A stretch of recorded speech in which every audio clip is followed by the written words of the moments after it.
Хелсиншки комитет за човекови права смета дека напад како вчерашниот врз екс-министерот Никола Тодоров не доведува до никаква разрешница, туку напротив може да предизвика немири од поголеми размери. По исто време бара Итан одговор од јавното обвинителство за исходот од постапката покрената за Тамара Димовска, чија смрт е причина за вчерашниот инцидент, а воспротивно ќе поднесе жалба до Европскиот суд за човекови права.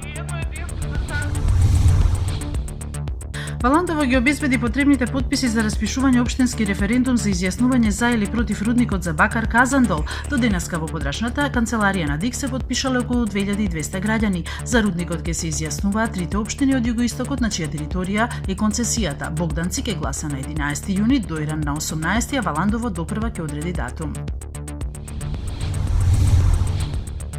Германската канцеларка Ангела Меркел денеска во Берлин изјави дека многу жали поради одлуката на Трамп да се повлече од Парискиот договор за климатски промени, истекнувајќи дека останатите ќе ги спроведат обврските во однос на најсиромашните и најранливите земји. Бидејќи процесот на напуштање на договорот трае 4 години, постои оптимизам дека Трамп нема да добие втор мандат и договорот ќе биде спасен.